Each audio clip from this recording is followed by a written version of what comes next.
Hello, and welcome to my show. I am your host, Joe Gould, and I have a very special story for you today. This is the story of Lucas McCreevy. Lucas McCreevy was about 5'9", not too much different than you or I. He loved to play jokes, some too old, some too dry. But Lucas McCreevy oft went awry. One day, his eye glimpsed a man at the park. Ah, yes, thought McCreevy, what an excellent mark. So he snaked through the bushes with a prop in his hand, and throwing himself down, screamed as loud as he can. The man gave a chuckle as Lucas subsided and offered him up with a long-winded sigh. "How did you know?" the confused prankster fessed. "I knew," creased the man, "because I did it best. I'm the master of jokes, you see, tomfoolery galore. If you like playing tricks, boy, well, I've got some more. This one I've been saving and have yet to test. But if you were to do it, you'd surely be best." So, Lucas McCreevy, curious to hear, had thought for a moment and lent him an ear.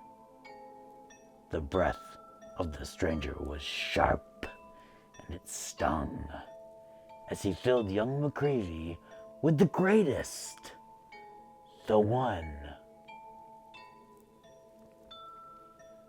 Some time had gone by, and rumors emerged of a man who was seen to be hunched and obscured, his bones twisted and cracked and popped when he stepped, and the hair on his head stood on end when he wept.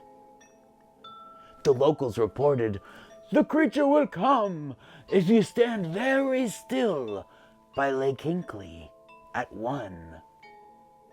Within a few moments, you'll hear a faint knock.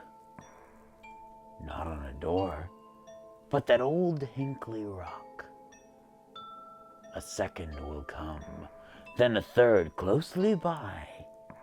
This isn't a ruse or the trick of your eye. Your breathing will cease and your legs will give way when you witness the cripple emerge on that day." Of course, interest grew within town. It was fun. But then people kept coming to Hinkley at 1. After a month and a day had gone by, Lucas McCreevy felt ready to die. How could he keep up this constant charade? This wasn't a prank. It became a parade. So, Lucas McCreevy, with all of his wits, gave one last appearance and then called it quits.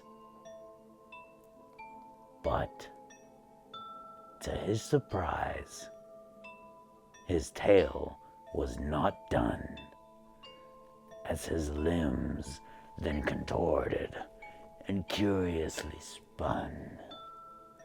What could he do? He soon failed to think, as his mind churned like butter down an old kitchen sink.